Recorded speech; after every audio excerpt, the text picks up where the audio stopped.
قرآن مجید غیر مسلموں کی اس صفت کو بیان کرتا ہے. اس صفت کو بیان بھی کس انداز سے کر رہا ہے؟ کیسا منظر کھینچا ہے. ہم اس بات کو بیان کرتے ہیں, ہم کہتے ہیں بھائی مجھ سے جب کوئی بحث کرتا ہے تو رو پڑتا ہے. ہم کہتے ہیں نا بھائی مجھ سے جب کوئی بحث کرتا ہے تو اتنا متاثر ہوتا ہے کہ رو پڑتا ہے. اس میں مزہ نہیں ہے, چاشنی نہیں ہے, بلاغت نہیں ہے. قرآن کہہ رہا ہے وَإِذَا سَمِعُوا مَا أُنزِلَ إِلَى الرَّسُولِ, جب یہ غیر مسلم جو حق متلاشی ہیں اس کلام کو سنتے ہیں جو رسول پہ نازل کیا گیا آسمان سے, تَرَىٰ أَعْيُنَهُمْ, اے مخاطب یعنی قرآن کہہ رہا ہے اے وہ شخص جو اس وقت میری آیات کی تلاوت کر رہا ہے, تو تو نہیں رو رہا لیکن میں تجھے بتاتا ہوں جن کو طلب ہے وہ ان کی حالت کیا ہوتی ہے, کیونکہ ہم جب تلاوت کر رہے ہوتے ہیں ہم تو رو نہیں رہے ہوتے. تو قرآن ہمیں خطاب کر رہا ہے کہ تمہیں تو کچھ نہیں ہو رہا, لیکن جو حق کی تلاش میں مارے پھر رہے ہوتے ہیں, اندھیروں میں ٹٹول رہے ہوتے ہیں, ان کو کہیں کوئی سیدھا راستہ نظر آ جائے تو میں تجھے بتاتا ہوں ان کی کنڈیشن کیا ہوتی ہے. تَرَىٰ أَعْيُنَهُمْ, اے مخاطب تو کبھی جا کے ان کی آنکھوں کی طرف دیکھنا, تو ان کی آنکھوں کو دیکھے گا کہ وہ آنکھیں بہہ رہی ہوں گی.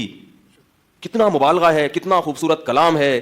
اس بات کو اس سے زیادہ اچھے انداز سے بیان کرنا ممکن ہے ہی نہیں کہ پڑھنے والا جو ہے نا اس کو خطاب کہ تو کبھی جا کے ذرا ان کی آنکھوں کی طرف دیکھنا, تو ذرا جا کے دیکھنا کبھی ان کی آنکھوں کی طرف. تجھے یقین نہیں آ رہا اس کلام کے برحق ہونے پر, تو ذرا کبھی ان لوگوں کو جا کے دیکھنا جو حق کے متلاشی ہیں. کبھی جا کے دیکھنا جب وہ یہ کلام پڑھتے ہیں یا سنتے ہیں, بلکہ پڑھتے نہیں سنتے, کیونکہ غیر مسلم اکثر قرآن پڑھتے نہیں ہیں. کبھی ادھر سے ریکارڈنگ سن لیتے ہیں, کبھی اتفاق سے ایک بٹن دب گیا انٹرنیٹ پر اور حرم کی تلاوت آ گئی, کبھی تراویح کی تلاوت آ گئی, کبھی اتفاق سے بٹن دب گیا تو کسی قاری کی تلاوت ان کے کان میں پڑ جاتی ہے.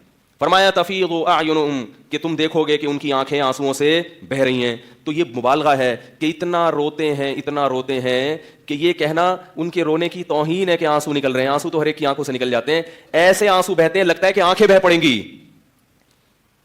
وہ شاعر کا ایک شعر اکثر میں سناتا ہوں نا, کوئی تو میرے یار کی لا دے خبر مجھے. عاشق بیٹھا ہوا معشوق کے خیال میں نا کہ بھئی وہ نمبر ہی سم ہی گم ہو گئی ہے. پہلے تو کم از کم ایس ایم ایس پہ پتہ چل جاتا تھا کہ کہاں ہے, اب وہ سم ہی کیا ہو گئی, گم ہو گئی. تو شاعر کہہ رہا ہے کوئی تو میرے یار کی لا دے خبر مجھے, اے سیل اشک. اشک آنکھوں کو کہتے ہیں, سیل کا مطلب سیلاب, آنکھوں کا سیلاب, یعنی محبوب کی یاد میں رونے سے جو سیلاب بن گیا نا آنسوؤں کا, تو اے سیل اشک تو ہی بہا دے ادھر مجھے. یعنی میں محبوب کی یاد میں اتنا رو رہا ہوں کہ میرے آنکھوں کا ایک سمندر دریا بن گیا ہے, تو اس دریا سے کہہ رہا ہے کم از کم تو بہا کے مجھے محبوب کی طرف لے جا. وہ ایک نواز دیوبندی ایک بڑے زبردست شاعر ہیں, اسی پر ان کا ایک شعر ہے, وہ اپنے گھر کے دریچوں سے جھانکتا کم ہے. وہ اپنے گھر کے دریچہ کھڑکی کو کہتے ہیں نا, دریچوں سے جھانکتا کم ہے, تعلقات تو اب بھی ہے, رابطہ کم ہے. کنیکشن نہیں رہا, باقی دل کا تعلق تو ابھی, سم تو گم ہو گئی. آپ بولیں گے آپ کو ہماری اندر کی باتیں کہاں سے پتہ, کون بتاتا ہے؟ سم تو گم ہو گئی مگر رابطہ وہ تو قیامت تک رہتا ہے.